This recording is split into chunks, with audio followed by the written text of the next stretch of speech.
Sometimes the things we think we've lost forever find a way back to us when we need them most. Sometimes healing doesn't come from moving on, but from finding something worth fighting for again. 54-year-old Nolan Briggs had spent 2 years just trying to get through each day after his wife passed. He'd moved back to his childhood farm in Maple Ridge, hoping the familiar land might ease the emptiness. One cold November morning, he heard faint cries coming from an old barn at the edge of his property.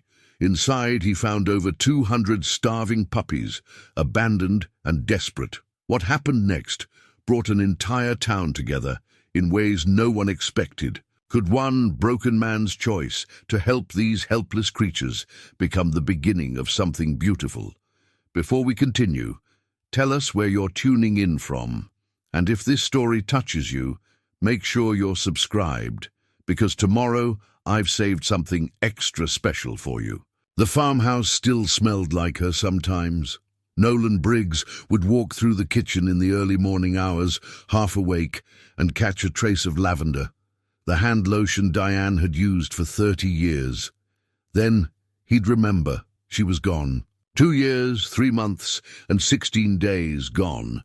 But some mornings he forgot for just a moment, and those moments were both a gift and a fresh wound. He stood at the kitchen window now, watching the first grey light of November spread across the 70 acres that had been in his family for 3 generations. His father had worked this land until his hands couldn't grip the tools anymore.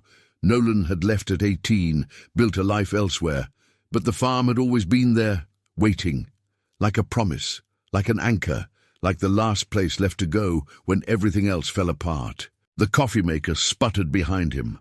Nolan turned, retrieved his mug, the one Diane had given him on their 20th anniversary. The glaze cracked now from years of use, and poured slowly, watching the dark liquid rise. These small rituals kept him tethered to something resembling normal life. "Dad, you up already?" Austin appeared in the doorway, his hair standing up in several directions, wearing the same sweatpants he'd had since college. 27 years old, and he still looked like a boy to Nolan sometimes. A boy who'd watched his mother waste away over 18 months of hospital visits and false hopes, and the terrible patience of cancer. "Couldn't sleep," Nolan said. "You want some?" Austin nodded, retrieved his own mug. They stood together in the quiet kitchen, 2 men who loved each other but had forgotten how to talk about anything that mattered. The silence between them had weight now, substance. It filled rooms. Austin had moved back home 6 months after the funeral. He'd been living in the city, working in marketing for a tech company, dating someone Nolan had met exactly twice. That relationship had ended. Austin said it wasn't because of the grief, but Nolan knew better. Grief changed everything. It reached into all the corners of your life and rearranged the furniture. "I was thinking," Austin said, cradling his mug in both hands, "we should walk the property today, check the fence lines, see what needs fixing before winter really sets in." Nolan glanced at his son. Austin had been making suggestions like this for weeks. Projects, tasks, reasons to move through the day with purpose. Nolan knew what he was doing. It was kind, really. Transparent, but kind. "All right," Nolan said, after breakfast. The farm had once been beautiful. Nolan's father had kept it immaculate. Fences painted, outbuildings maintained, every tool in its place. Nolan and Diane had continued that tradition in the early years of their marriage, before they'd moved away to start their dog-breeding business in the next county over. Golden retrievers, healthy and happy, raised with care and sold to families who sent Christmas cards for years afterward. It had been good work, meaningful work. Diane had loved those dogs like children. Before Austin came along, and even after, she'd poured herself into each litter. She'd kept a journal, a leather-bound book with her neat handwriting documenting bloodlines, temperaments, health records, and little observations about personality quirks. "Bella's daughter has her mother's gentle eyes," she'd written once. "She'll make some family very happy." The journal sat on Nolan's nightstand now. He hadn't opened it since her death. Couldn't. Some doors were better left closed. After Diane got sick, they'd stopped breeding dogs, sold the business, sold their house, moved into a small apartment near the hospital. The last 2 years of her life were measured in treatment cycles and blood counts and the steady erosion of hope. When she finally died, peacefully, the hospice nurse had said, as if peace was something you could measure, Nolan had felt nothing. Just a vast emptiness where his wife had been. His father had died 3 months later, heart attack, sudden and complete. The lawyer had called to inform Nolan that he'd inherited the farm. Standing in that sterile apartment, phone pressed to his ear, Nolan had made a decision. There was nothing left for him in the city, nothing but memories in every restaurant and park bench and street corner. So he'd come home to Maple Ridge, to the place he'd started from, and Austin had followed. The town hadn't changed much. Population still hovering around 3,000, most families having lived there for generations. Everyone knew everyone else's business, for better or worse. When Nolan returned, people had been kind. Casseroles appeared on his porch. Beatrice Whitman, the 72-year-old widow who lived on the adjacent property, brought him homemade soup every Tuesday. Pastor Glenn from the Methodist Church stopped by monthly, never pushing, just sitting on the porch and talking about weather and crops and nothing important. They all watched him with careful eyes. Poor Nolan Briggs. Lost his wife, lost his father, came home to fade away quietly. And for 2 years, that's exactly what Nolan had been doing, fading, going through motions. The main house was in decent shape. He kept up with basic maintenance, but the outbuildings were crumbling. The old tobacco barn his grandfather had built was hidden under years of ivy growth. The equipment shed was missing half its roof. The fencing sagged in places, though they had no livestock to contain. Nolan had skills. He'd been good with his hands once, could fix nearly anything, had learned carpentry and electrical work from his father. But skill required caring, and caring required energy he didn't have. So the farm deteriorated around him while he drank coffee and watched the seasons change and wondered, in his darker moments, what the point of any of it was. Austin worried. Nolan could see it in the way his son watched him, in the careful suggestions and manufactured tasks. He wanted to reassure Austin that he was fine, that grief had a timeline and he was moving through it appropriately. But that would be a lie. The truth was simpler and more complicated. Nolan was stuck, not moving forward or backward, just existing in a grey space where nothing felt real anymore. After breakfast, eggs and toast, eaten in the same silence, they dressed for the cold and headed outside. November in Maple Ridge could be brutal. The temperature had dropped overnight, and frost covered everything in a delicate crystal coating that would melt by noon. They walked the near fields first, checking fence posts, noting repairs needed. Austin made a list on his phone. Nolan carried the toolbox out of habit, though they weren't fixing anything today, just assessing. "The north pasture needs complete refencing," Austin said. "Dad, that's going to be expensive." "I know. Maybe we should consider selling some of the acreage. The land closest to the highway. Developers have been asking." Nolan stopped walking. "This land stays in the family. I'm just saying." "I know what you're saying. The land stays." It was the most forceful Nolan had been about anything in 2 years. Austin fell silent and they continued walking. They moved toward the outer reaches of the property, areas Nolan hadn't visited in months. The path was overgrown, branches catching at their jackets. The morning was absolutely quiet except for their footsteps and the occasional bird call. Nolan's breath came out in white puffs. His hands were cold even in gloves. That's when they heard it, faint at first, almost imperceptible. A sound that didn't belong to November, or empty fields, or the gentle decay of an abandoned farm. Whimpering, soft and desperate and coming from somewhere ahead. Nolan stopped. Austin heard it too. "What is that?" Austin asked. Nolan was already moving toward the sound, his pace quickening. The whimpering grew louder as they pushed through a stand of overgrown bushes. And then Nolan saw it, the old barn. His grandfather's barn, the one that had been unused for decades, covered now in ivy so thick you could barely see the walls. The sound was coming from inside. The barn doors were closed, secured with a rusted padlock that looked new despite its weathered appearance. "Dad, what?" But Nolan was already heading back toward the house, moving faster than Austin had seen him move in months. He returned minutes later with bolt cutters, breathing hard from the exertion. Without a word, he positioned the cutters on the padlock and squeezed. The lock resisted, then snapped. Nolan pulled the doors open. The smell hit them first, waste and fear and sickness. Then their eyes adjusted to the dim interior, and they saw what was making the sound. Puppies. Dozens and dozens of puppies, maybe more than 100. In makeshift wire pens and cardboard boxes, and just loose on the filthy barn floor. Small bodies pressed against each other for warmth, empty food bowls scattered everywhere, water dishes tipped over or bone dry. And the eyes, so many eyes, looking up at them with desperate hope. "Oh my God," Austin whispered. Nolan stood frozen in the doorway, his mind trying to process what he was seeing. This couldn't be real. How could this be real? On his property, in his barn, this many suffering animals. A small puppy, some kind of terrier mix, crawled toward him. Its ribs showed through matted fur. It was shaking. And something in Nolan broke open. Or maybe something that had been broken finally started to mend. His hands, which had felt useless for 2 years, suddenly remembered their purpose. He knelt down, gathered the small body gently, felt its rapid heartbeat against his palm.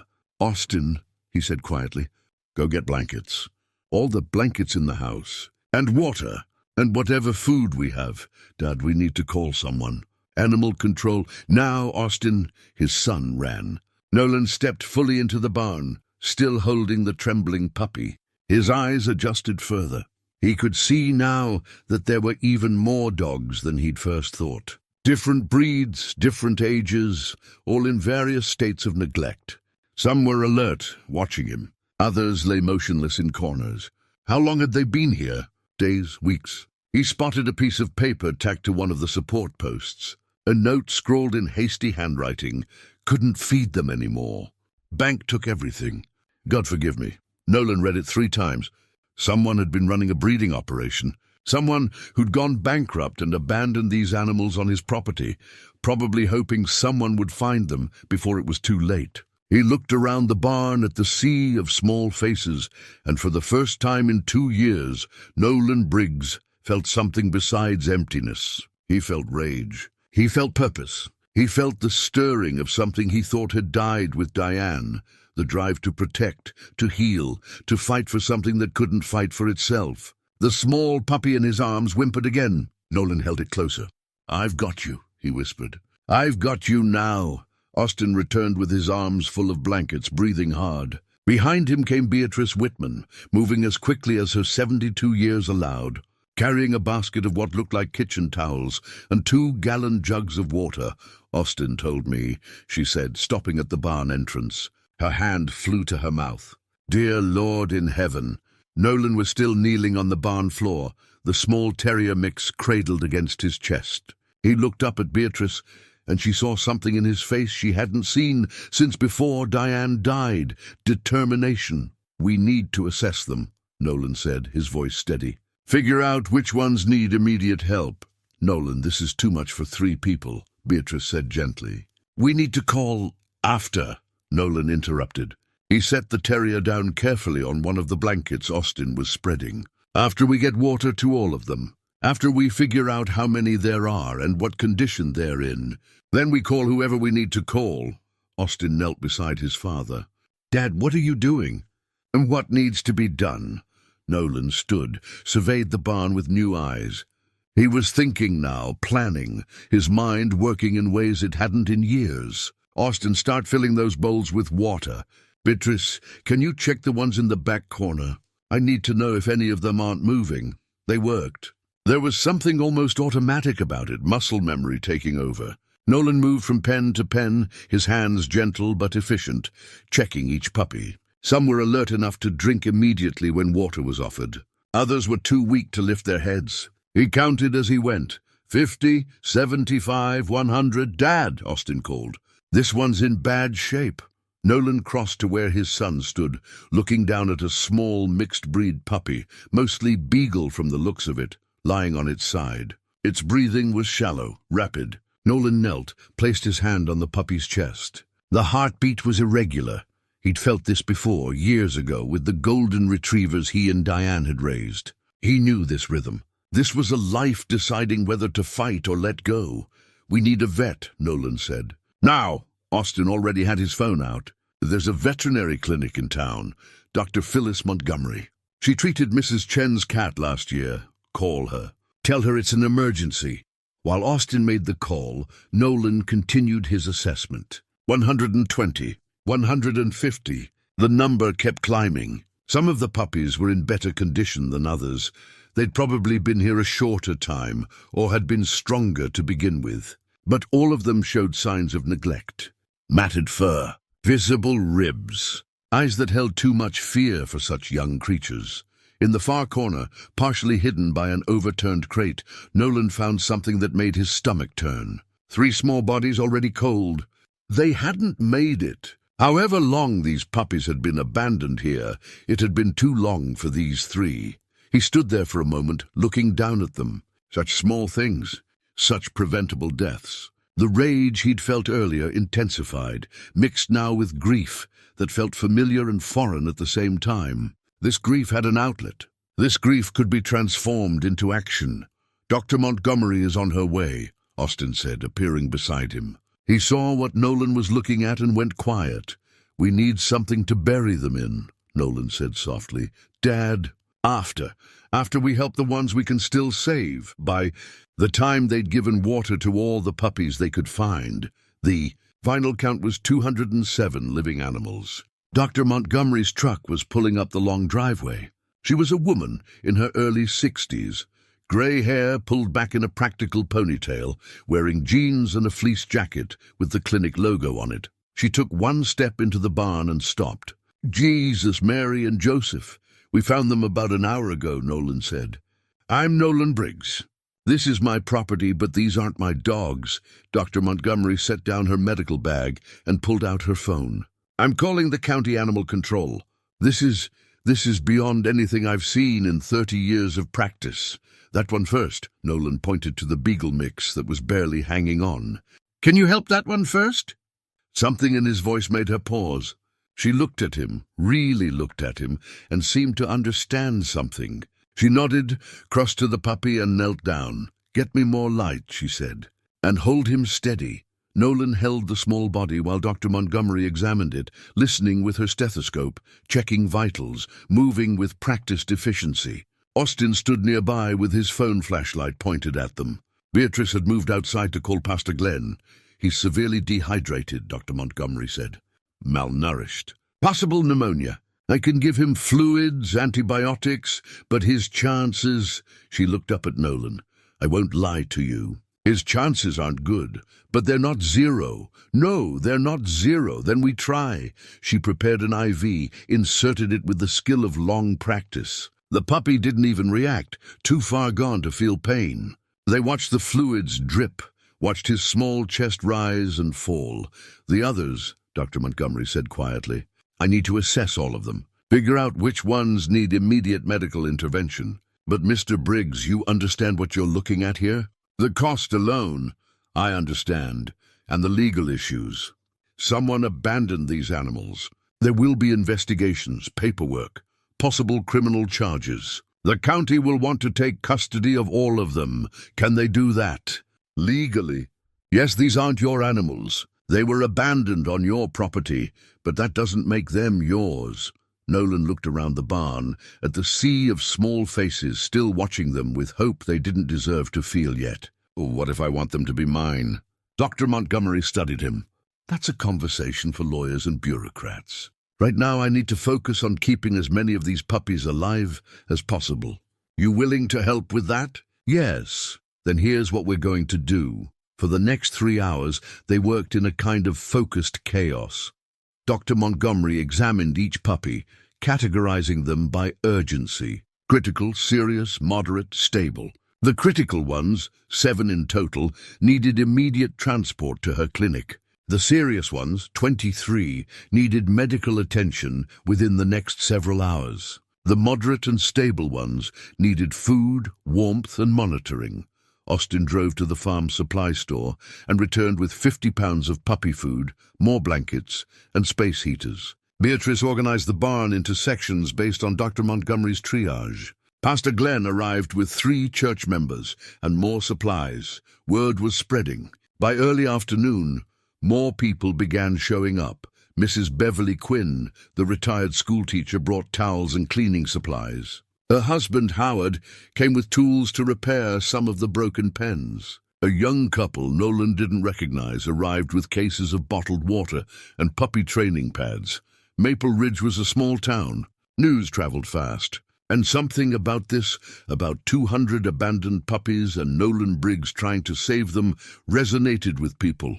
By evening, the critical puppies were at Dr. Montgomery's clinic, hooked to IVs and monitors. The barn had been cleaned, organized, heated. The remaining puppies had been fed, tentatively at first, then with increasing enthusiasm as they realized food was real and available. Some were already looking better, eyes brighter, tails beginning to wag. Nolan sat on an overturned crate, exhausted in a way he hadn't felt in years. Good exhaustion. The kind that came from using your body for something that mattered. Austin sat beside him. Dad, we need to talk about what happens next. I know. This is 200 dogs. Even if some of them get adopted quickly, we're talking months of care. Maybe longer. The cost, I know, Austin. And the county. Dr. Montgomery said they'll probably want to take custody. Nolan was quiet for a moment. Around them, the barn was settling into evening sounds. Soft whimpers, the rustle of puppies adjusting in their blankets, the hum of space heaters. He looked at his son. Your mother kept a journal. About the dogs we raised. Did you know that? Austin shook his head. She wrote about each one like they were individuals, like they mattered. She'd be... His voice caught. He cleared his throat. She'd be the first one in this barn. She wouldn't care about the cost or the logistics or the county rules. She'd just see creatures that needed help, and she'd help them. So what are you saying? I'm saying I'm not letting the county take them.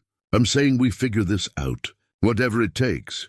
Austin looked at his father in the dim barn light and saw something he'd been hoping to see for 2 years. His dad returned to himself. Okay, Austin said. Then we figure it out. That night, Nolan didn't go back to the main house. He spread a sleeping bag in the corner of the barn, surrounded by the sounds of 200 puppies finally sleeping with full bellies and a little hope. The small terrier mix he'd first picked up, already he was thinking of it as his, curled up against his side. He lay there in the darkness, listening to breathing that wasn't his own, feeling needed in a way he'd forgotten how to feel. His phone buzzed. A text from Dr. Montgomery. Lost one of the critical cases. The little beagle mix. I'm sorry. The other 6 are stable for now. Nolan closed his eyes. The beagle puppy hadn't made it. He'd known it was unlikely, but knowing didn't make it easier.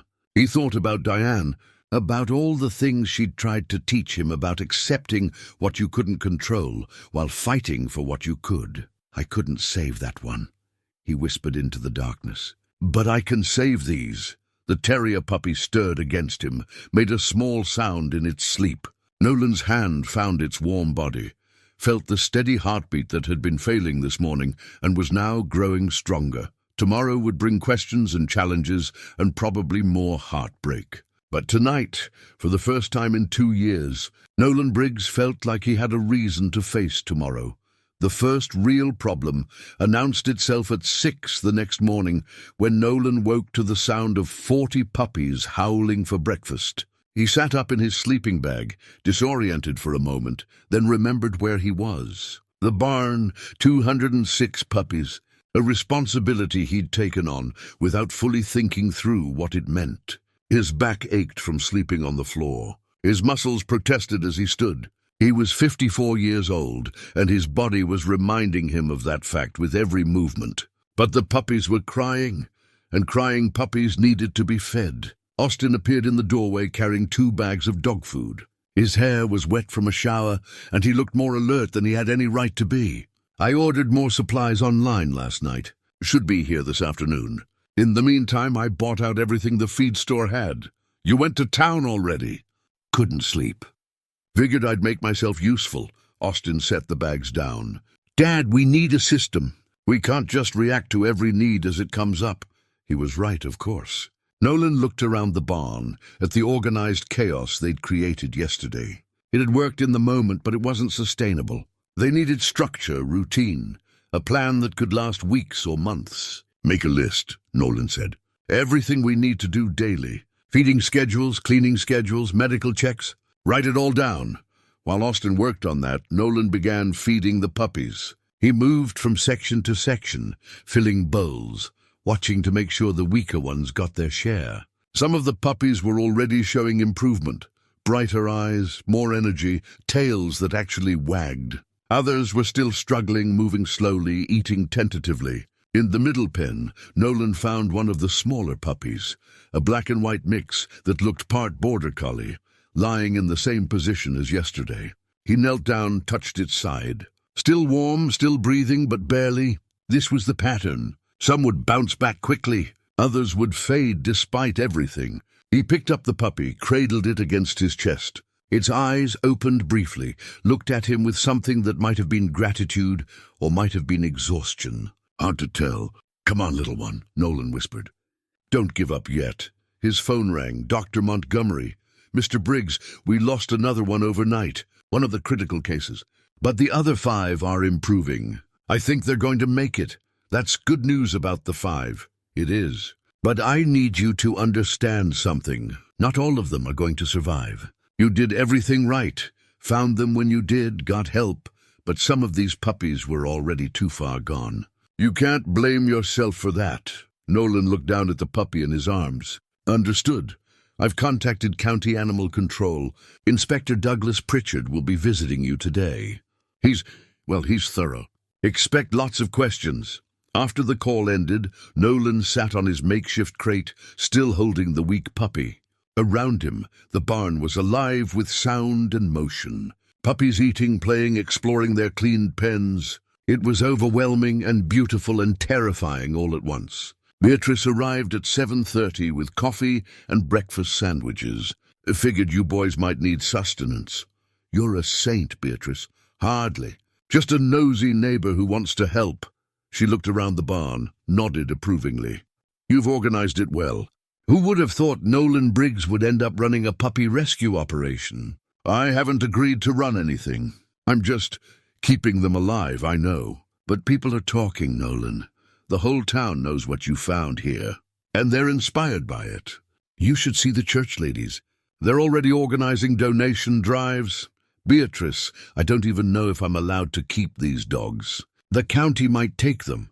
Let them try. You think anyone in Maple Ridge is going to stand by and watch that happen? She smiled. You've given people something to care about. Don't underestimate what that means to a town like ours. Inspector Pritchard arrived at 10 o'clock in a county vehicle, clipboard in hand. He was a man in his late 40s, balding, with the careful expression of someone who'd learned not to show emotion on the job.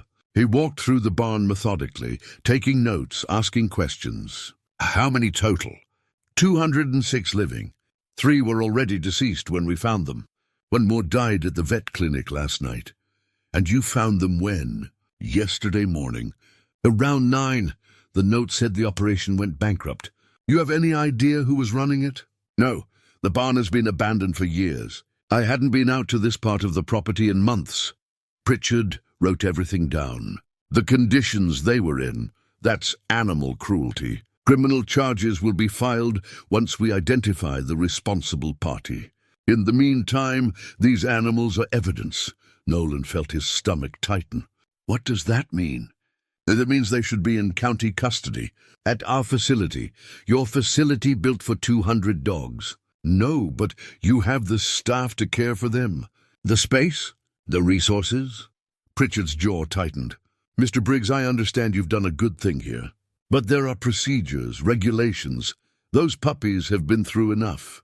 Moving them now, stressing them further, some of them are barely hanging on. Is that really in their best interest? What I'm hearing, Pritchard said carefully, is that you want to keep them here, temporarily, until they're healthy enough to be adopted. I'm not trying to start a business or break any laws. I'm trying to keep them alive. Pritchard looked around the barn, at the organized pens, the space heaters, the feeding stations. He looked at the puppies, many of them sleeping now after their morning meal. Then he looked at Nolan. You understand the liability you're taking on? The cost? One person can't care for 200 dogs. I'm not one person. I have help. As if on cue, Beverly Quinn walked in carrying more blankets. Her husband Howard was behind her with a toolbox. Pastor Glenn arrived moments later with 2 more church members. Pritchard watched this small parade of volunteers, then turned back to Nolan. You have 72 hours to show me you can handle this. Proper sanitation, adequate food and water, medical care for the ones who need it. I'll be back Thursday. If this operation doesn't meet standards, I'm removing the animals. Are we clear? Crystal. After Pritchard left, Austin joined his father outside the barn. That could have gone worse. Could have gone better, too. 72 hours isn't much time. Then we better get to work. They did. That afternoon became a blur of activity. Howard repaired the broken pens, reinforced the weak ones. Beverly organized a cleaning rotation among the volunteers. Pastor Glenn made calls to other churches, spreading the word about needed supplies. A local contractor named Felix stopped by and offered to install better lighting in the barn at no charge. Dr. Montgomery returned in the evening to check on the puppies. She examined the weak ones, administered medications, gave instructions. When she finished, she found Nolan sitting with the border collie mix that hadn't improved. That one's struggling, she said gently. I know. Sometimes the kindest thing... Not yet. Nolan looked up at her. Not unless there's no hope at all. She knelt beside him, placed her hand on the puppy. Okay, not yet. But Nolan, I need to talk to you about money. My services aren't free, and these puppies need ongoing care. The bill is already over $5,000. It's going to keep climbing. I have some savings. Not enough for this. Not nearly enough. She paused. I can reduce my fees. I want to help. But you need to think about sustainability. How are you going to pay for food, medical care, facility improvements? You can't do this on good intentions alone. After she left, Nolan sat in the barn as darkness fell. The puppies were settling for the night, their small bodies curled together for warmth despite the space heaters. Austin was in the house researching non-profit status and animal rescue regulations. The volunteers had gone home, promising to return tomorrow. Nolan held the dying border collie mix, feeling its shallow breathing against his chest. He thought about Dr. Montgomery's words. She was right, of course. Money was going to be a problem, a big problem. His savings might last a month, maybe 2 if he was careful. Then what? The puppy in his arms stirred, made a small sound. Not distress exactly. Something else. Its eyes opened, looked up at him. And then, miracle of miracles, its tail moved. Just a tiny wag, barely perceptible. But it was there. That's right, Nolan whispered. You fight, his phone buzzed. A text from Beverly Quinn. Church collected $847 in donations today. It's a start. Don't give up. Nolan looked around the barn at the puppies he'd promised to save. 206 lives depending on him. It was terrifying and impossible, and exactly what he needed. He pulled out his wallet, found the photograph he kept there. Diane, young and smiling, holding their first rescue dog. He studied her face in the dim light. I don't know if I can do this, he said to the photograph. Sadi tu twistusbon. But I'm going to try. The border collie puppy wagged its tail again, stronger this time. Nolan held it close and allowed himself to hope. Thursday morning arrived cold and clear. Nolan had spent another night in the barn, and his body was paying the price. Every joint ached as he stood, stretching muscles that protested the movement. But the border collie puppy, he'd started calling her Scout in his mind, had made it through the night. That felt like a victory worth celebrating. Austin appeared earlier than usual, carrying 2 thermoses of coffee and a determined expression. Inspector Pritchard will be here at noon. I've made a checklist of everything we need to show him. They worked through the morning with focused intensity. Every pen was cleaned, every water bowl filled, every puppy examined for signs of improvement or decline. Beverly and Howard arrived at 8, followed by Pastor Glenn and 4 church members Nolan was just beginning to recognize by name. The operation had developed a rhythm over the past 3 days. Morning feeding at 6 and 7, cleaning rotation from 8 to 10, medical checks at 11, afternoon feeding at 3 and 4, evening cleanup at 6. Someone was in the barn at all hours, monitoring the puppies who still struggled, celebrating the ones who were thriving. Nolan had stopped counting hours of sleep. There weren't enough of them, and dwelling on exhaustion only made it worse. Instead, he focused on small victories. Scout eating solid food, a golden mix finally lifting its head. 3 puppies playing together for the first time. Inspector Pritchard arrived exactly at noon. Accompanied by Dr. Montgomery, they walked through the barn together. Pritchard making notes, Dr. Montgomery examining puppies. Nolan followed, answering questions, showing documentation Austin had prepared.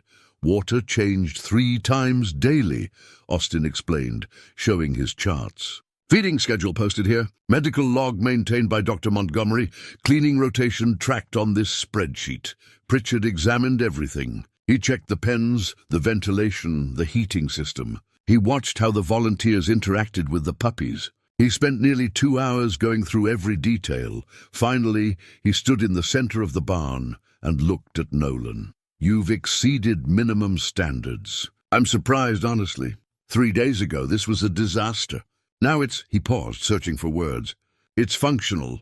Does that mean we can keep them here? Austin asked, temporarily. But Mr. Briggs, you need proper licensing. You're running what amounts to an animal shelter without authorization. I can give you 30 days to file the necessary paperwork and meet all regulatory requirements. After that, we revisit this situation. After Pritchard left, Nolan sat down heavily on his crate. 30 days. It felt like both forever and no time at all. We can do this, Austin said. I've already been researching. We need to file for non-profit status, get proper zoning approval, meet health and safety codes, and pay for all of it, Nolan finished. Austin, the money is coming in. Look, Austin showed his phone. Beverly set up a donation page online. We've raised $3,000 in 2 days. The Maple Ridge Gazette wants to do a story. Pastor Glenn says 3 other churches have committed to monthly donations. Nolan stared at the numbers on the screen. $3,000. It seemed like a fortune and a drop in the bucket simultaneously. Dr. Montgomery's bill alone was already past $8,000. That evening, a reporter named Jennifer Wu from the Gazette arrived with a photographer. She interviewed Nolan in the barn, asking questions about how he'd found the puppies, why he'd decided to help, what his plans were. Nolan was uncomfortable with the attention. He tried to redirect the focus to the volunteers, to the community response, to anything but himself. But Jennifer kept bringing it back. Mr. Briggs, people are saying you've become a symbol of hope for Maple Ridge, the widower who found purpose in saving abandoned animals. How does that make you feel? I'm not a symbol of anything, Nolan said quietly. I'm just a man trying to do right by some dogs that got dealt a bad hand. The article appeared in Saturday's paper with a front page. Photo of Nolan holding Scout. The headline read, "Local man turns grief into purpose. Rescues 200 abandoned puppies. Nolan hated it." The attention felt invasive, the narrative too neat. His grief wasn't something that could be packaged into an inspiring story. Diane's death wasn't the catalyst for some redemptive journey. He was just trying to get through each day, and the puppies gave him a reason to do that, but the article had an effect he couldn't deny. Donations increased. More volunteers showed up. A local veterinary student named Casey offered to intern at the barn 3 days a week. A pet supply store in the next town over donated 500 pounds of puppy food. People want to help, Beatrice told him one afternoon. Let them. There's no shame in accepting support. By the end of the 2nd week, they'd established something that almost resembled stability. 147 puppies remained. 60 had been adopted through a carefully vetted process Austin had developed. The adoptions brought in modest fees that helped offset costs. Though they were still spending far more than they brought in, Nolan had moved a cot into the barn's small office, officially accepting that this was where he lived now. Austin had taken over the main house, turned the dining room into an administrative center, covered the walls with schedules and charts and paperwork. The relationship between father and son had shifted. They'd found a way to work together, communicate about practical matters, share the burden of responsibility. It wasn't the deep connection Nolan wished for, but it was something. Progress measured in small increments. One evening, Lauren Quinn, Beverly's daughter, stopped by with dinner for Austin. She was 29, taught elementary school, had a warm smile and easy laugh. Nolan watched his son's face light up when she walked in, saw the careful way they interacted, the glances that lasted a beat too long. "Your son likes my daughter," Beverly said. Appearing beside Nolan, "Seems that way. She likes him too. Lost her mother when she was 12. Cancer. She understands what he's been through." Nolan glanced at Beverly, saw the hope in her eyes. "You matchmaking, Beatrice. I'm observing. There's a difference." She paused. "He's a good young man, your Austin. You raised him well. You and Diane both." It was the first time anyone had mentioned Diane's name directly in weeks. Everyone tiptoed around it, afraid of causing pain. But Beverly said it naturally, like it was normal to acknowledge the dead. "She would have loved this," Nolan said quietly. "The chaos, the purpose, all of it. Then maybe you're honoring her by doing it." That night, Nolan finally opened Diane's garden journal. He sat in the barn office, Scout sleeping at his feet, and read his wife's handwriting by lamplight. The entries were mundane and beautiful. Notes about planting schedules, observations about the dogs, little reflections on daily life. On one page, she'd written, "Nolan fixed the gate today. Didn't ask him to, just noticed it needed doing and did it." That's who he is, someone who sees what needs fixing and fixes it. He read that line 3 times. Saw what needs fixing and fixes it. Was that still true? Had these puppies given him back that part of himself? He turned more pages, found an entry from shortly before her diagnosis. "Sometimes I worry about what will happen to Nolan if something happens to me. He loves so deeply. That's his strength and his vulnerability. I hope he finds purpose again if I'm gone. I hope he finds something worth fighting for." Nolan closed the journal, his vision blurred. She'd known. Somehow she'd known that he would need something to fight for. And here it was. 206 puppies that had become 147, each one depending on him to keep fighting. Scout stirred at his feet, looked up at him with eyes that were finally clear and bright. "She'd like you," Nolan told the puppy. "She'd say you've got spirit." His phone buzzed. A text from Austin. "Lauren and I are going to dinner tomorrow. She suggested we could double date. You and Dr. Montgomery." Nolan stared at the message. A date. He couldn't remember the last time he'd even considered such a thing. Before Diane got sick, certainly. A lifetime ago, he typed back, "I don't think I'm ready for that." Austin's response came quickly. "Okay, but Dad, eventually you'll need to let yourself live again." Mom would want that. Nolan set the phone down. Living again. What did that even mean? He was living now, wasn't he? Going through days, making decisions, caring for these animals. That was a form of living, but he knew what Austin meant. Actually engaging with life, letting people in, allowing for possibility, not yet, maybe not ever. But the fact that he could even consider it felt like progress. Outside, November rain began to fall, tapping on the barn roof. Inside, 147 puppies slept safely, their bellies full, their small lives no longer in immediate danger. And Nolan Briggs, the broken widower of Maple Ridge, sat with his wife's journal and allowed himself to remember her not with pain, but with gratitude. It was a small step, but it was something. The invoice arrived on a Tuesday morning, delivered by certified mail. Nolan signed for it, opened the envelope, and felt his stomach drop. $18,000.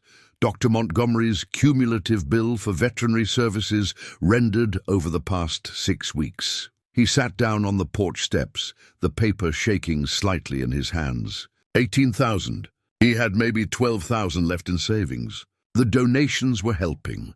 They'd raised another 4,000 through the online campaign and various fundraisers, but it wasn't nearly enough. Austin found him there 20 minutes later, still staring at the numbers. "Dad?" Nolan handed him the invoice without speaking. Austin read it, his face going pale. Okay, we can handle this. We can set up a payment plan, maybe negotiate with what? We're barely covering daily expenses as it is. Food, heating, supplies, it adds up faster than the donations come in. Then we raise more money. We do a bigger fundraiser. We reach out to regional news outlets, get more exposure, or I take a loan against the farm. No. Austin's voice was sharp. Dad, no. You are not risking losing this land. What choice do I have? We can't keep running up debt. They argued for the first time in weeks. Austin wanted to find creative solutions, increase fundraising efforts, cut costs wherever possible. Nolan saw only the mounting numbers and diminishing options. The conversation ended with Austin walking away, frustrated, and Nolan sitting alone with an impossible decision. That evening, Pastor Glenn organized a community meeting at the church. 50 people showed up, more than Nolan expected. They gathered in the fellowship hall, sitting on folding chairs, drinking coffee from styrofoam cups. Beverly stood at the front. We're here to discuss the future of the sanctuary.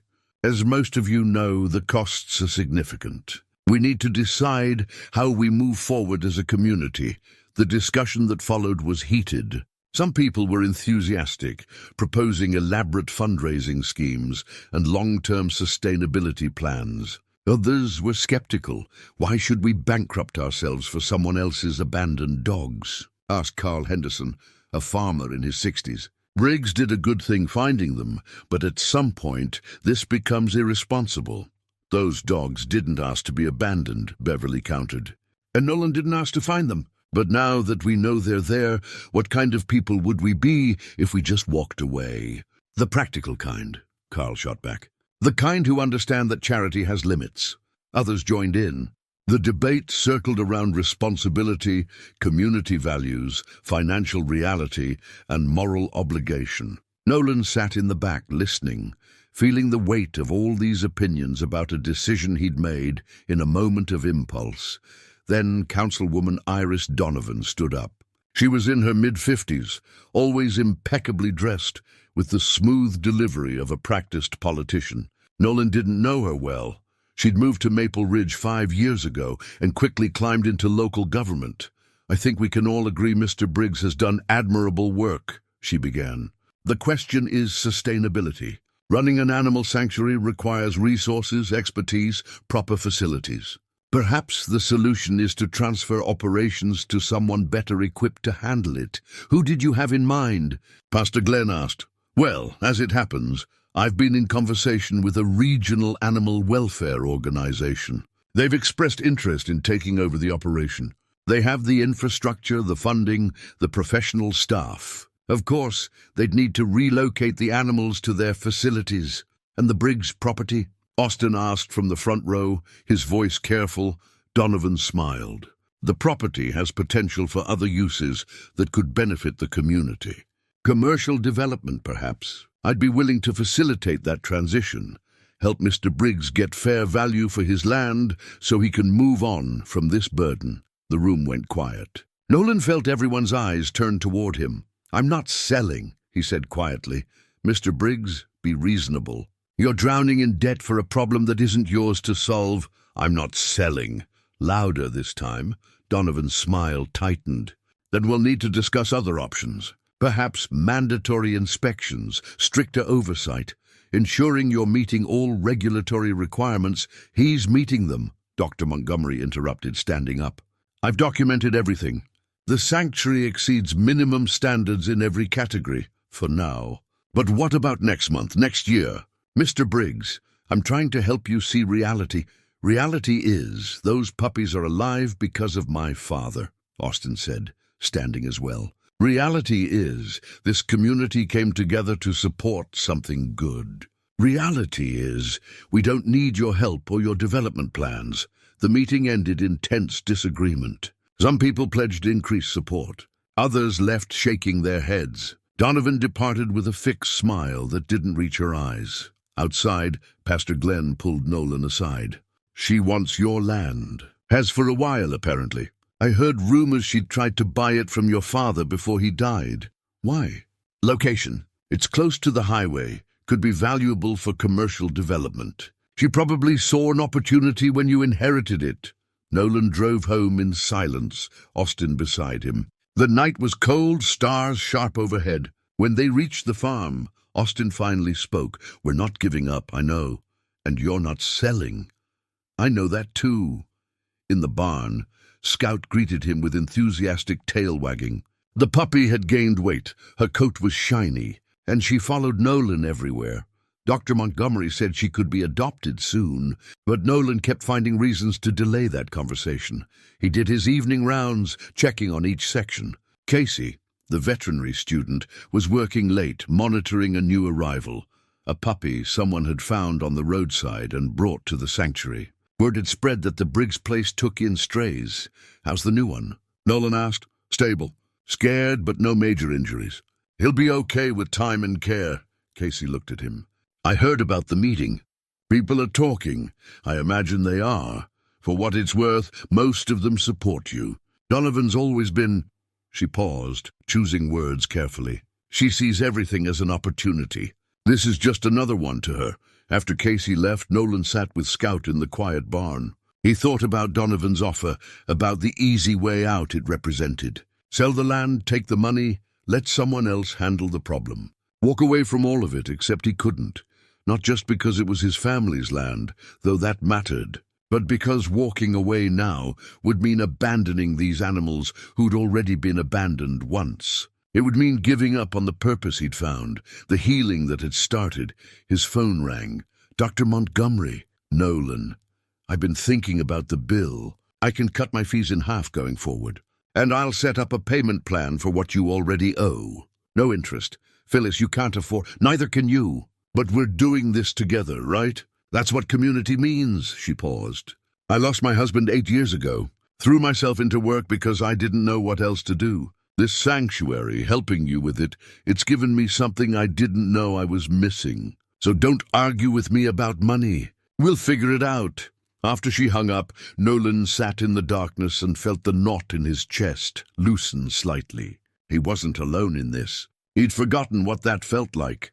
Having people who cared enough to share the burden. Scout put her head on his knee. He stroked her ears, feeling their soft texture. Your mom would like Dr. Montgomery, he told the puppy. She'd say the grumpy ones usually have the biggest hearts.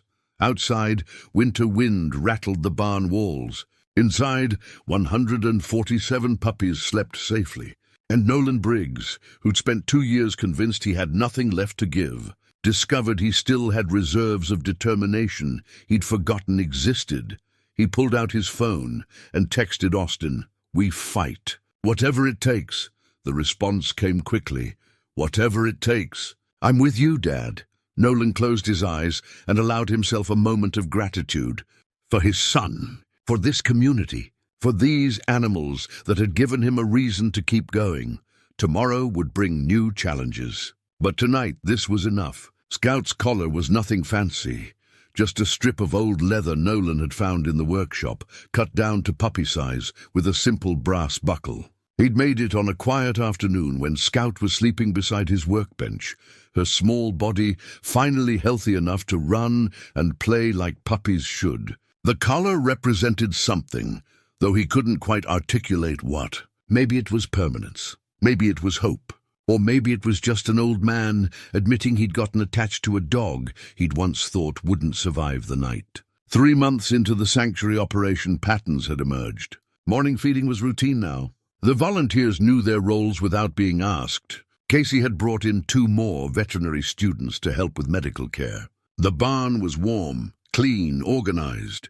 They'd adopted out another 40 puppies, leaving 107 in residence. Each adoption was carefully vetted, home visits, reference checks, follow-up appointments. Austin had created a system that would have impressed any professional rescue operation. The fundraiser, Pause for Hope, had been Beverly's idea. A community carnival with games, food stalls, local vendors, and most importantly, opportunities to meet adoptable puppies. They'd spent 2 weeks planning, recruiting volunteers, securing permits. The day arrived cold but clear. By 10 in the morning, the town square was packed. Families with children, elderly couples, teenagers volunteering at booths. The smell of cotton candy and grilled food filled the air. A local band played folk music on a small stage.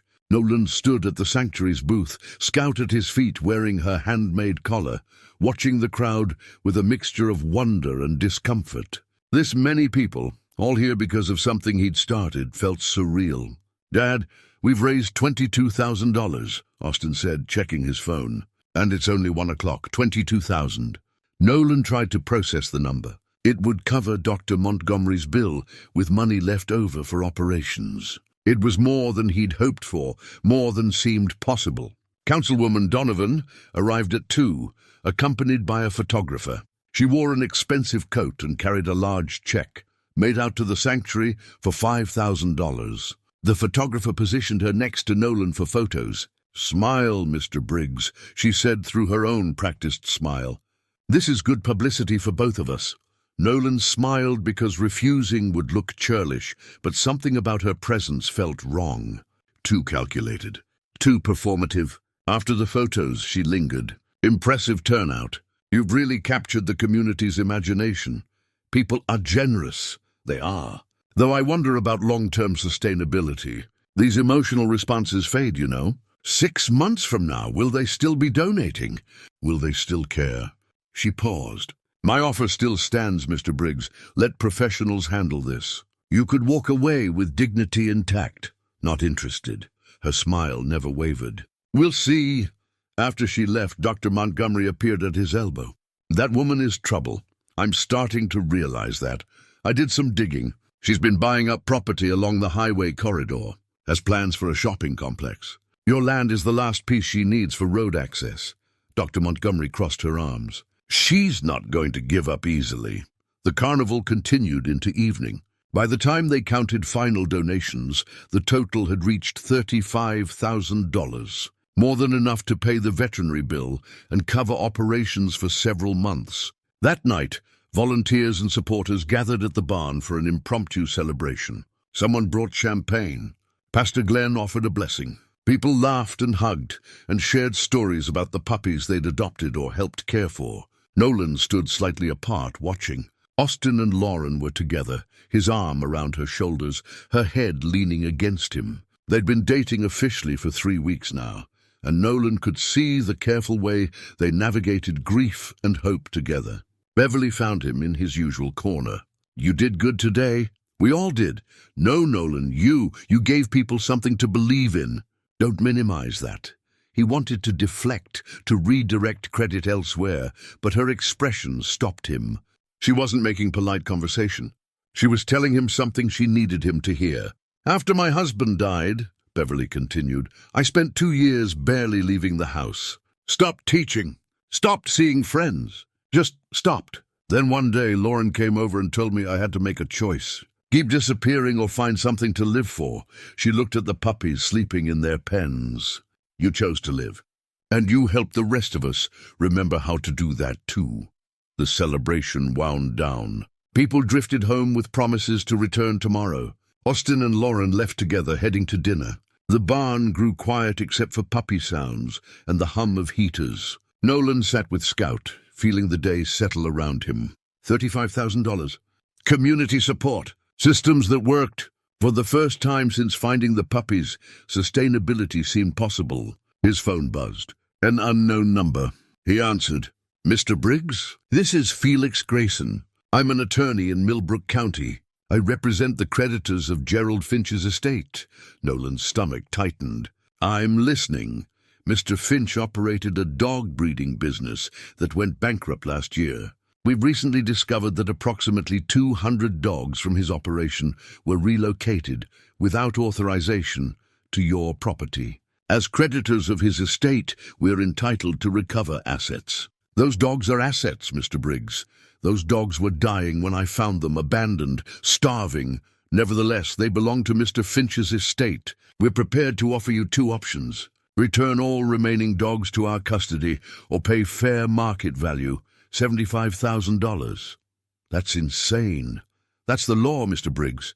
You have 2 weeks to decide. After that, we'll be forced to pursue legal remedies." He paused. "I should mention the families who adopted dogs from you. They'll be contacted as well. Those adoptions were unauthorized. The animals will need to be returned." The call ended. Nolan sat in stunned silence, the celebration's joy evaporating like morning fog. Austin returned an hour later to find his father still sitting in the same spot, Scout in his lap. "Dad, what happened?" Nolan explained. "The creditors, the demand, the threat to contact adoptive families." Austin's face went from confusion to anger to determination. "We fight this. With what? We just got out of debt and now they want $75,000? Then we hire a lawyer. We make them prove ownership. Austin stopped, seeing his father's expression. "Dad, you're not actually considering giving them the dogs?" "I'm considering that we might not have a choice. There's always a choice." But as Nolan lay awake that night, staring at the barn ceiling, he wasn't sure that was true.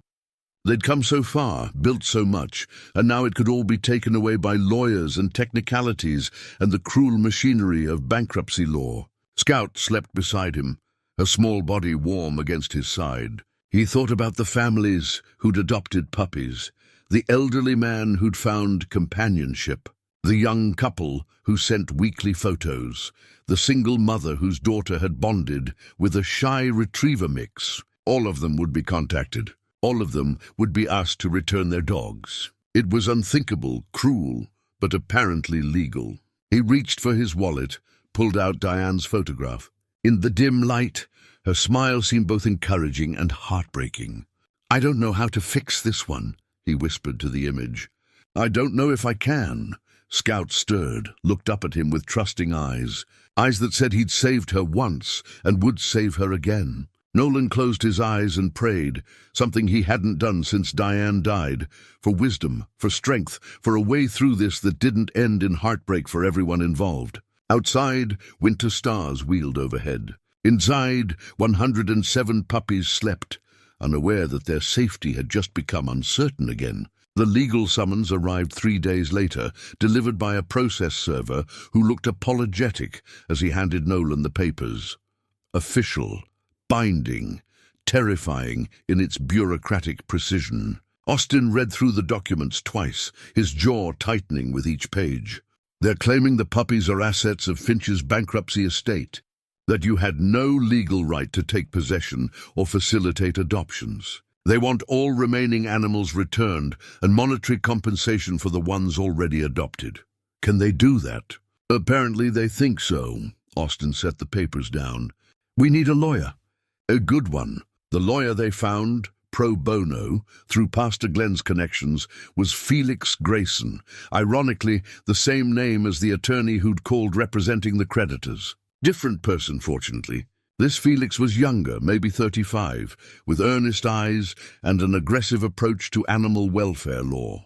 "This is complicated," he said, sitting in Nolan's kitchen, documents spread across the table. "Legally, abandoned property can be claimed by whoever finds it, but animals occupy a grey area. They're property under the law, but they're also living beings with welfare considerations. So what are our options?" Austin asked. "We argue that the animals were in imminent danger, and you acted out of necessity. We argue that Finch abandoned them, relinquishing any ownership rights. We argue that the creditors can't claim proceeds from what amounts to animal cruelty." He paused. "But I need to be honest. This could go either way, and it's going to take time and money we might not have." After Felix left, Nolan walked to the barn. Scout followed, her presence a small comfort. Inside, the puppies were having their afternoon feeding. Volunteers moved between pens, talking softly, filling bowls. Normal operations continuing despite the crisis. Casey approached him. "I heard about the legal trouble. Is it true they might take the dogs?" "Maybe. That's insane. These animals were dying. You saved them. Apparently that doesn't matter to bankruptcy courts." That evening, something else emerged. Austin was researching Gerald Finch, trying to find any information that might help their case. What he discovered made everything more complicated. Dad, Finch wasn't just some random breeder. He was, Austin looked up from his laptop. He was your cousin. Second cousin, actually. Grandpa's brother's grandson. Nolan felt the words like a physical blow. What? Gerald Finch. Born in Millbrook County, moved away for a while, came back and started the breeding operation about 8 years ago. Austin pulled up a family tree he'd found online.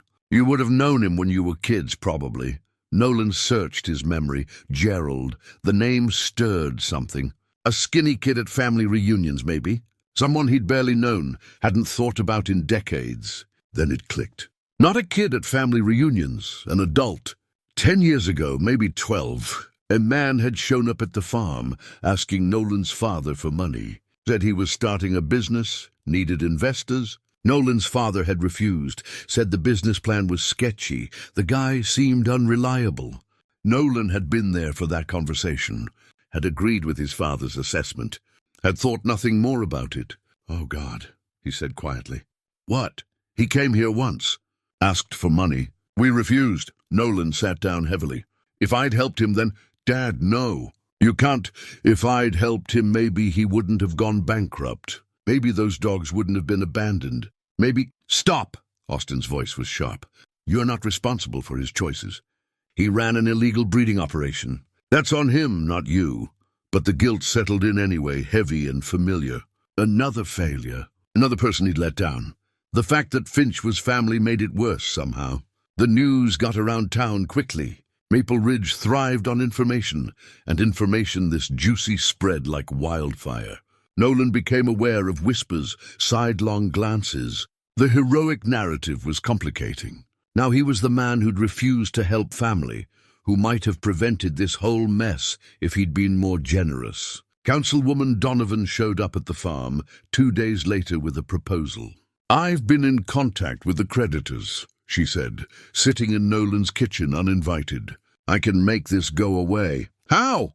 I pay off what's owed to Finch's creditors, the full 75,000 plus legal fees. In exchange, you deed this property to me.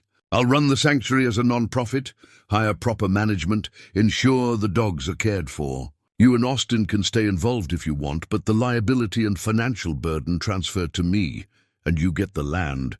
I get an investment property, yes, but everyone wins. The dogs stay safe. The creditors get paid. You're free of debt, she smiled.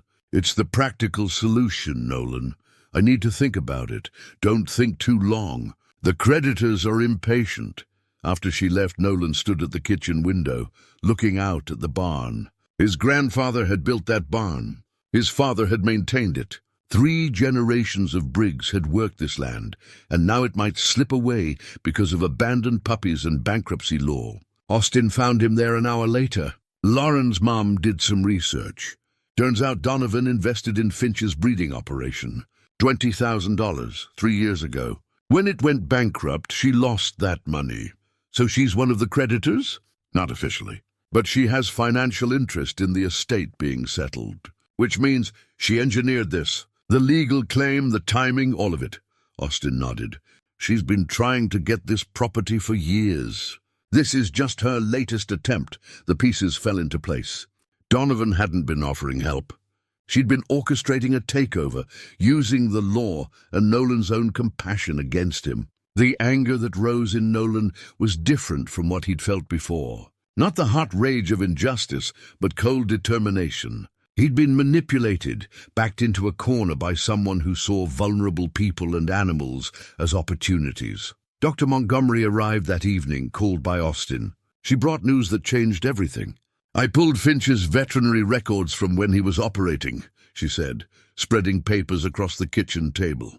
Multiple citations for animal cruelty, overcrowding, inadequate care, infectious diseases. They filed 3 separate complaints with the county over 2 years. He was supposed to be shut down. Why wasn't he? That's the question I asked. The inspector at the time, before Pritchard, said he received pressure from above to ease off. Someone was protecting Finch. She pulled out another document. I did some digging in county records. Guess who made those calls? Donovan. Her office, multiple times. She had a financial stake in his operation, and she used her position to keep him operating despite violations. Dr. Montgomery looked at Nolan.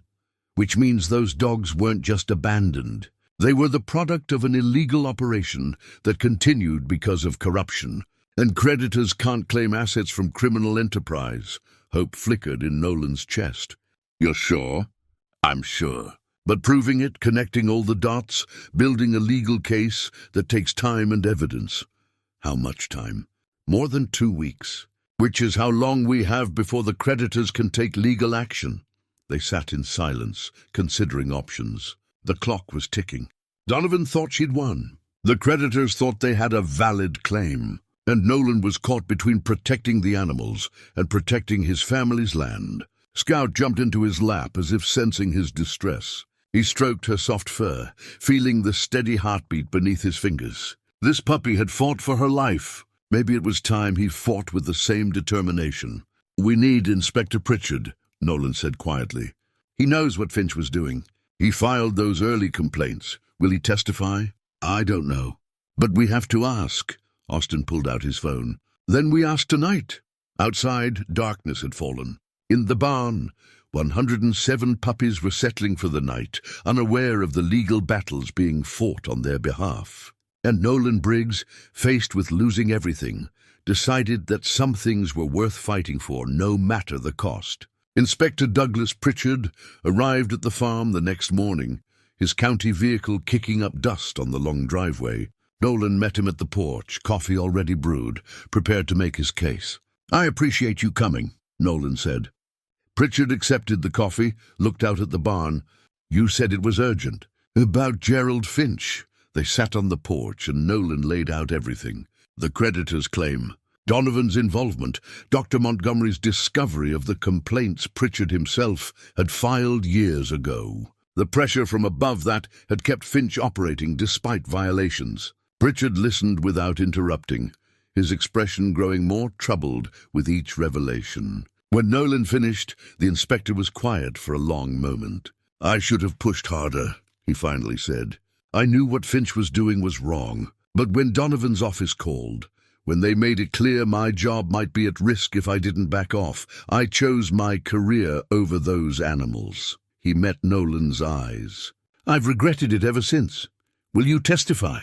About what I saw at Finch's operation? About the pressure I received? Yes, I'll testify to all of it, he paused. But you need to understand what you're up against. Donovan has connections, money, political capital. She'll fight dirty. So will we. Over the next 2 weeks, they built their case. Felix worked 18-hour days, gathering evidence, interviewing witnesses, constructing legal arguments. Dr. Montgomery provided detailed documentation of Finch's violations. Pritchard gave a sworn statement about the political interference. Austin and Lauren worked together to document the transformation of every puppy. Before and after photos, medical records, testimonials from adoptive families. They created a presentation that showed not just legal arguments, but human impact. The hearing was scheduled for early December, 3 weeks away. Nolan tried to maintain normal operations, but the weight of what was coming pressed on him constantly. Some nights he barely slept, lying awake running through worst-case scenarios. One evening he found himself holding Diane's wedding ring. He'd kept it in a small box in his nightstand, unable to wear it, but unable to put it away. The gold band caught the lamplight, and he thought about selling it.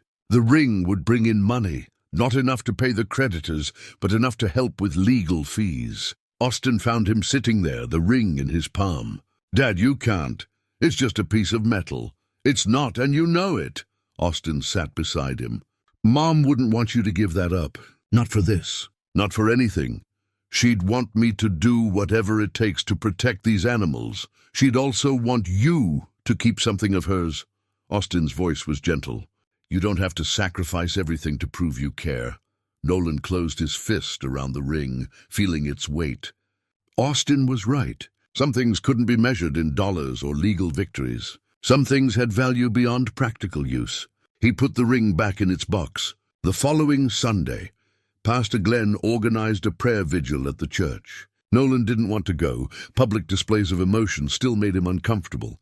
But Austin insisted. The church was packed. Every pew filled, people standing along the walls. When Nolan walked in, a hush fell over the congregation.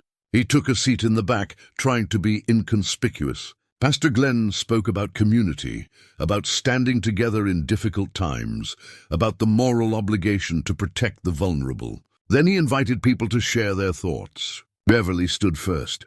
Nolan Briggs gave us something to believe in. He reminded us that individual actions matter, that one person can make a difference. Whatever happens in court, that truth remains. Others followed. The elderly man who'd adopted the first puppy spoke about how his dog had given him a reason to get up in the morning. A young mother talked about her daughter's bond with their rescue. A teenager described volunteering at the barn and discovering a passion for veterinary medicine. Then Pritchard stood. I owe Mr. Briggs an apology. Years ago, I failed to do my job because I was afraid of the consequences. He found those animals and did what was right without hesitation. That's courage. That's integrity. And I'm honored to help him fight for them now. Finally, Dr. Montgomery spoke. I lost my husband 8 years ago. For a long time after, I just went through motions. Working, sleeping, existing, but not really living. This sanctuary brought me back to life. These animals, and the man who saved them, reminded me what it means to care about something beyond yourself. When the vigil ended, people lined up to shake Nolan's hand, hug him, promise support. He was overwhelmed by it all. These people, his community, were standing with him not because they had to, but because they wanted to. On the drive home, Austin said, "You're not alone in this, Dad. You know that, right?" "I'm starting to." 3 days before the hearing, Felix called with news. "I've been digging into Donovan's financial records, public information from her campaign disclosures. She invested heavily in properties along the highway corridor, 20 properties in 5 years. Your land is the only piece she doesn't control. So this really is just about real estate. It's about money. It always is, with people like her. She sees a shopping complex, rental income, long-term profit. The dogs are irrelevant to her. You're an obstacle to be removed. Can we use this in court? We can establish motive. Show that she's not acting out of concern for the law, but out of financial self-interest." Combined with Pritchard's testimony about political interference and Dr. Montgomery's evidence of Finch's illegal operation, we have a strong case. He paused. "But Nolan, I need you to be prepared. Even strong cases can lose. Judges are unpredictable. The law doesn't always align with justice. That night, Nolan couldn't sleep. He got up at 3 in the morning and went to the barn. Scout followed, as she always did. Inside, the puppies were mostly sleeping. Soft breathing, the occasional dream whimper, the rustle of movement in straw. He walked through the pens, checking on the ones he worried about most. A small mixed breed with a chronic respiratory condition. An older puppy that had been at the sanctuary since the beginning, overlooked by potential adopters because of its age. A shy retriever that still flinched at sudden movements. Each one had a story. Each one mattered. And in 3 days, a judge would decide their fate based on legal technicalities and bankruptcy law and arguments about property rights. Nolan sat on his familiar crate, Scout curling up at his feet. He thought about Diane, about what she would say if she were here. Probably something about having faith. About trusting that doing the right thing was enough, regardless of outcome. He wasn't sure he believed that anymore. The world was more complicated than right and wrong. But he believed in these animals, in the community that had rallied around them, in the possibility that sometimes, despite everything, justice prevailed. Lauren found him there at dawn. "Austin sent me to get you. He's made breakfast. Says you need to eat before the final prep meeting with Felix. I'll be there in a minute." She sat beside him instead. "My mom told me about when she lost my dad, how she thought she'd never feel normal again.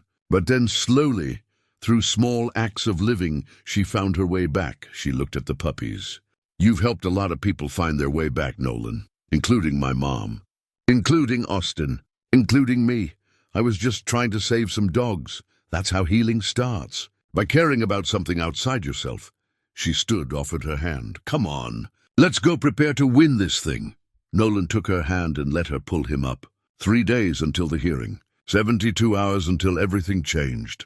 He was as ready as he'd ever be.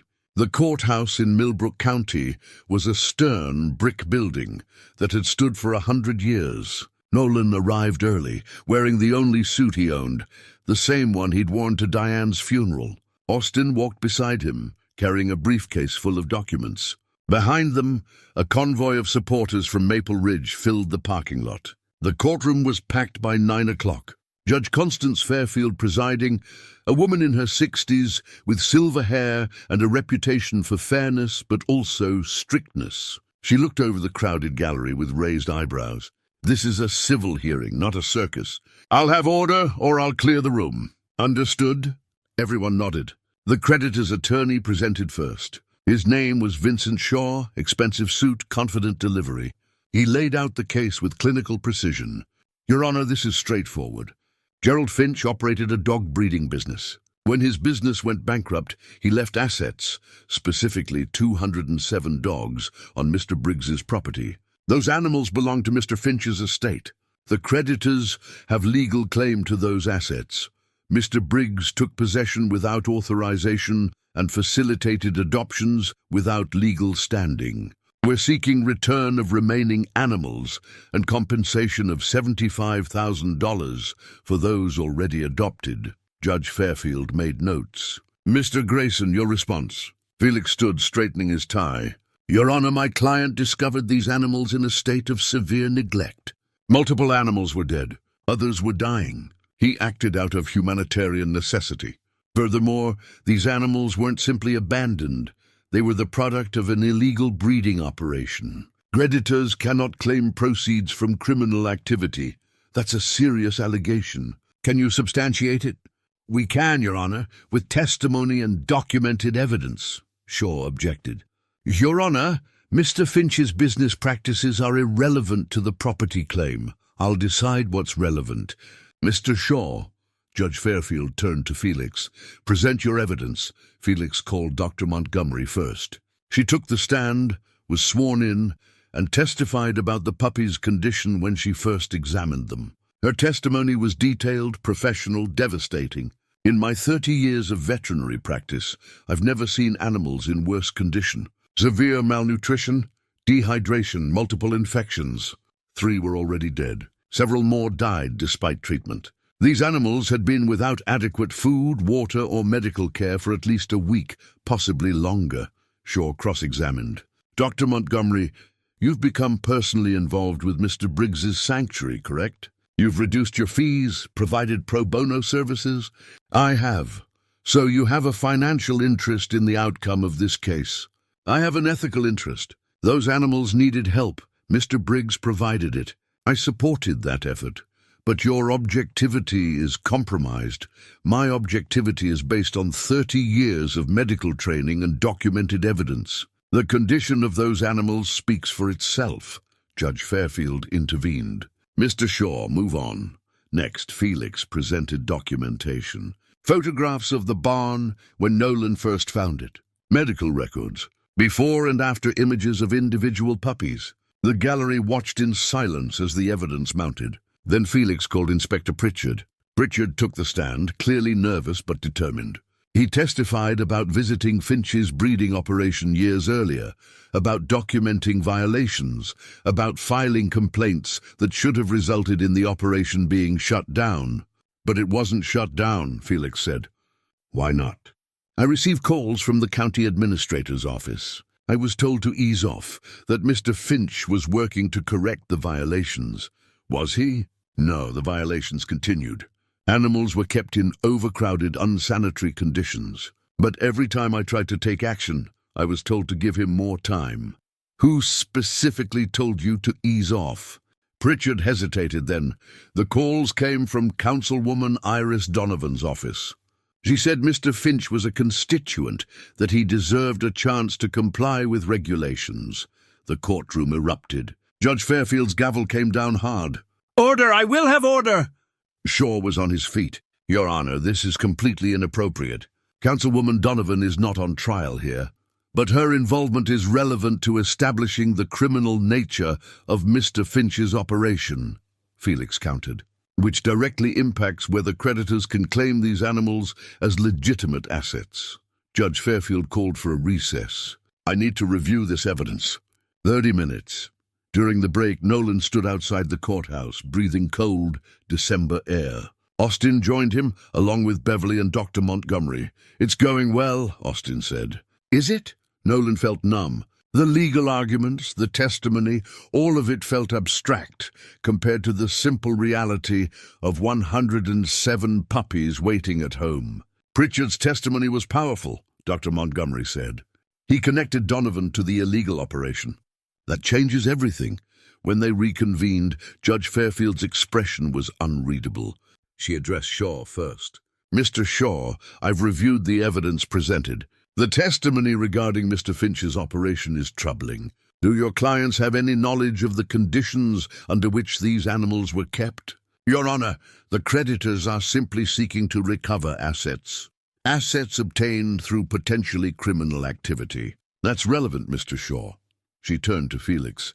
Mr. Grayson, you've established that Mr. Finch's operation was problematic. But that doesn't automatically transfer ownership to Mr. Briggs. No, Your Honor, but it does establish that these animals were abandoned in life-threatening conditions, that my client acted to save them, and that the operation they came from was illegal.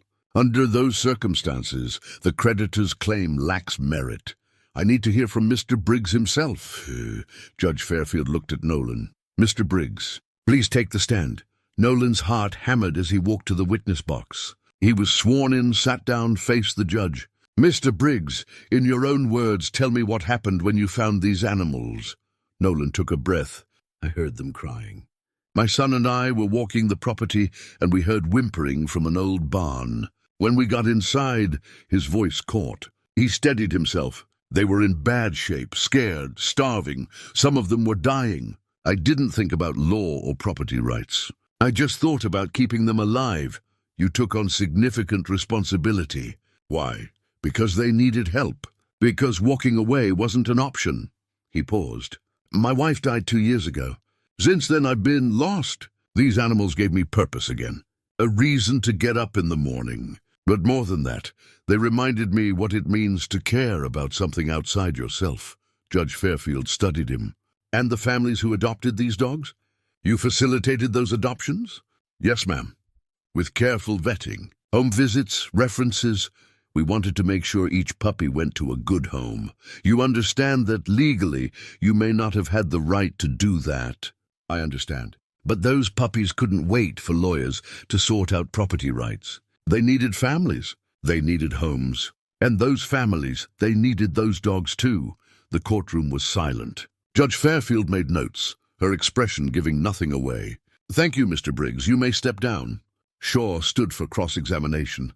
Mr. Briggs, you mentioned your wife's death affected you deeply. Would you say you were in an emotionally vulnerable state when you found these animals? Felix objected. Relevance, Your Honor. I'm establishing Mr. Briggs's state of mind, which affects his decision-making capacity. Judge Fairfield allowed it. Answer the question, Mr. Briggs. I was grieving, yes. Still am, but finding those puppies didn't cloud my judgment. It clarified it, Shaw pressed on. You took on enormous financial burden, medical bills exceeding $18,000, daily expenses. You put yourself and your son at financial risk. Would you call that rational behavior? I'd call it the right thing to do, even if it meant potentially losing your family's property.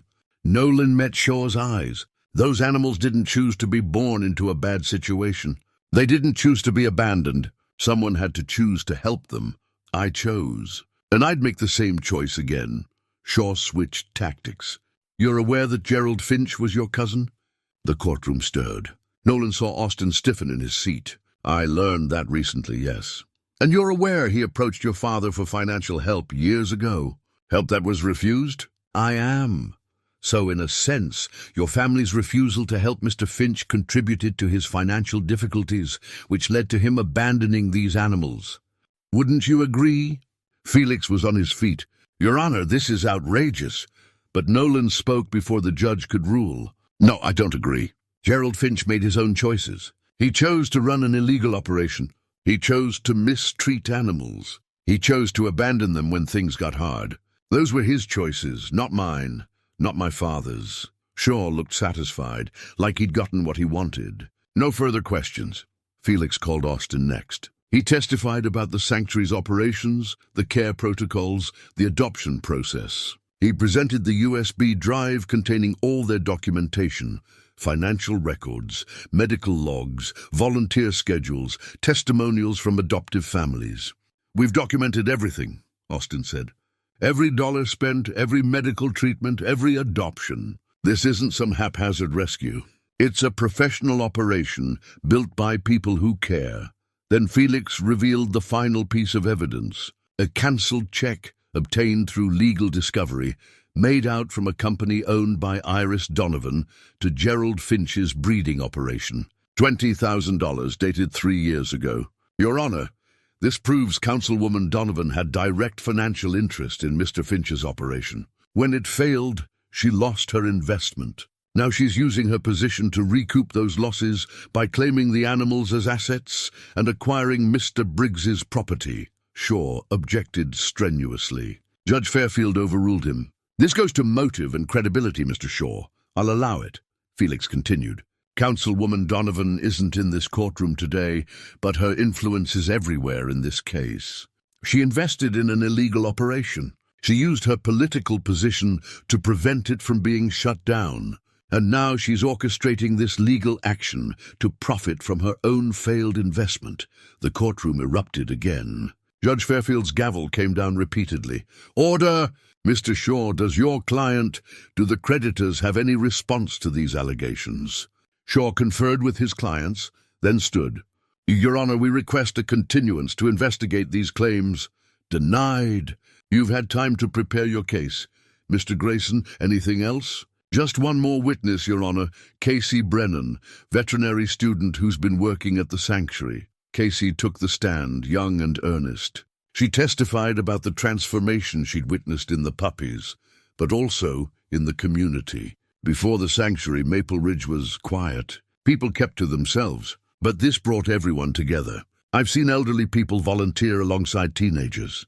I've watched families bond over caring for these animals. Mr. Briggs didn't just save puppies. He reminded us what community means. When she finished, Judge Fairfield called another recess. "I need time to consider all the evidence. We'll reconvene in 1 hour for my ruling." Outside, Nolan couldn't sit still. He paced the courthouse steps while supporters gathered around, offering encouragement he couldn't quite absorb. His mind kept cycling through everything that had been said, every argument, every piece of evidence. Dr. Montgomery found him alone in a quiet corner. "However this goes, you did everything right." "Did I?" Shaw made it sound like I was emotionally unstable, like I took on these dogs because I couldn't handle my grief. Maybe that's partly true, but so what? You turned grief into purpose. You transformed pain into healing. That's not weakness, Nolan, that's strength. When they returned to the courtroom, Judge Fairfield's expression was grave. She waited for everyone to settle before speaking. "I've reviewed all the evidence presented today. This case involves complex questions about property rights, bankruptcy law, and animal welfare. But at its core, it's about what we value as a society." She looked at Shaw and his clients. "The creditor's claim is legally defensible under normal circumstances, but these are not normal circumstances. The evidence clearly shows Mr. Finch operated an illegal breeding facility. Multiple violations were documented, animals were kept in inhumane conditions, and political interference prevented proper enforcement of animal welfare laws." She turned to the evidence of Donovan's involvement. The financial connection between one of the creditor's representatives and Mr. Finch's operation raises serious questions about motive. This appears less about recovering legitimate assets and more about profiting from criminal activity. Shaw started to object. Judge Fairfield cut him off.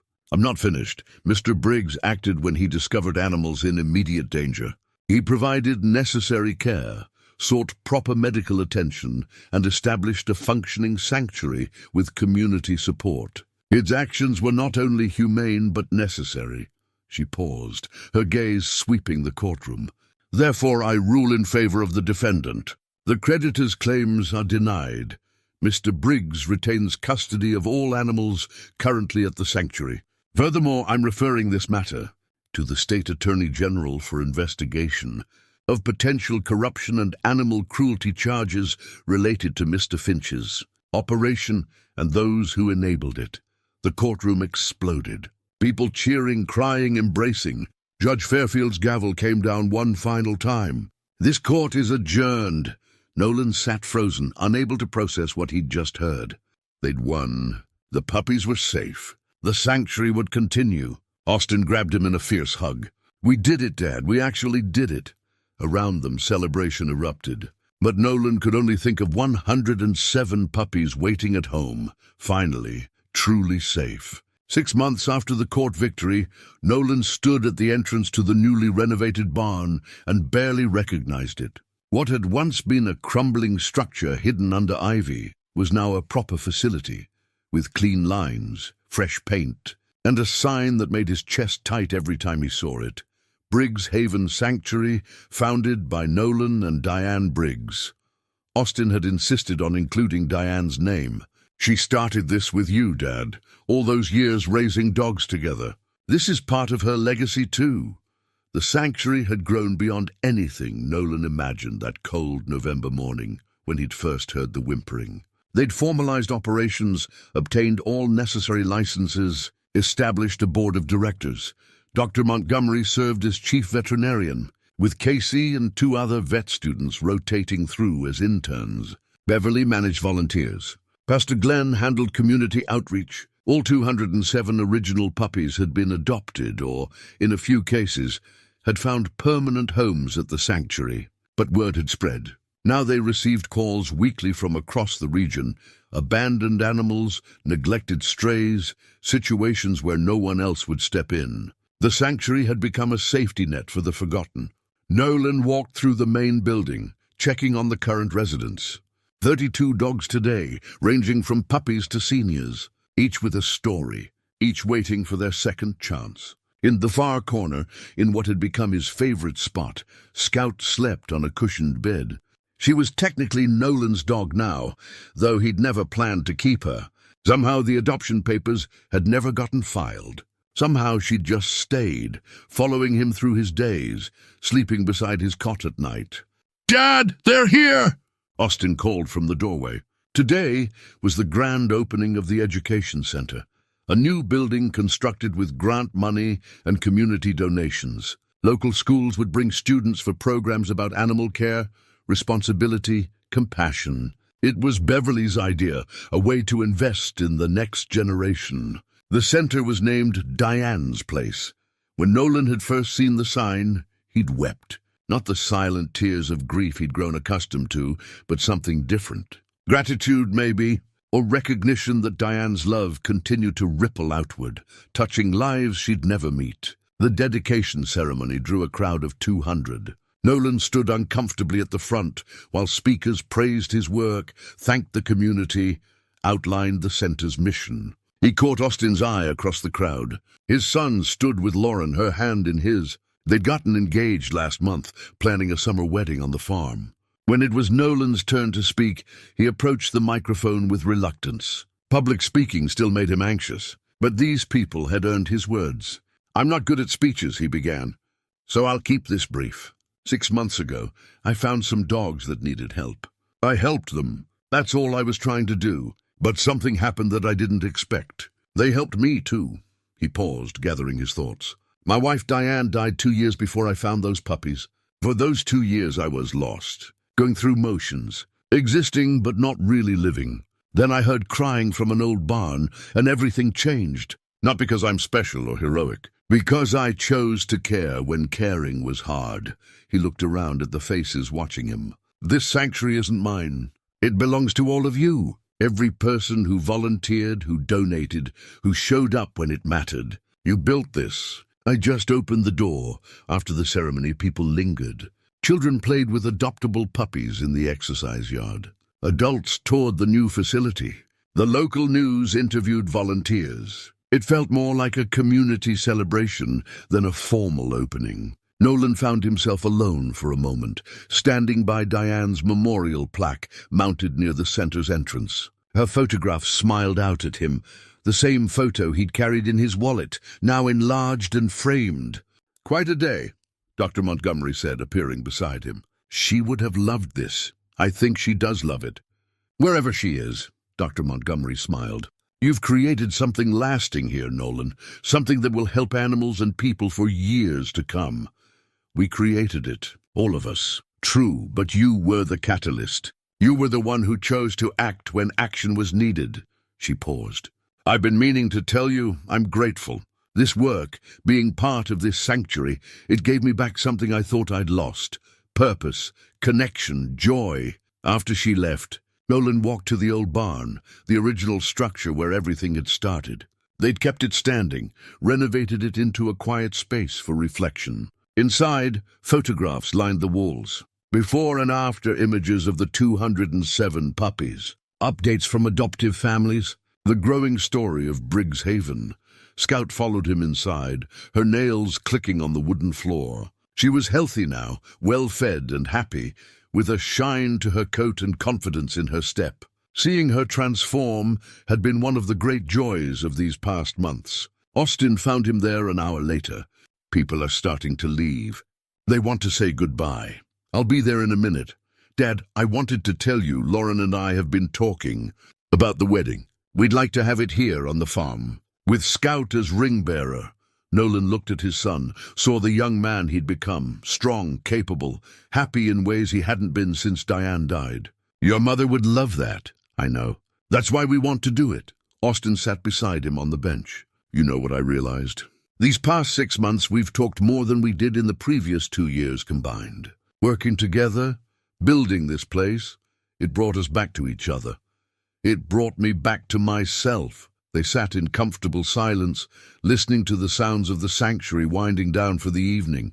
Dogs barking, volunteers saying goodbye, the gentle rhythm of a place that had found its purpose. That night, after everyone left, Nolan walked the property one last time, past the new education center with Diane's name above the door, past the renovated barn where 207 puppies had once fought for survival, past the main house where Austin and Lauren would soon start their married life. He stopped at Diane's grave, marked by a simple stone under an old oak tree. Scout sat beside him, leaning against his leg. "I did it," he said quietly to the stone.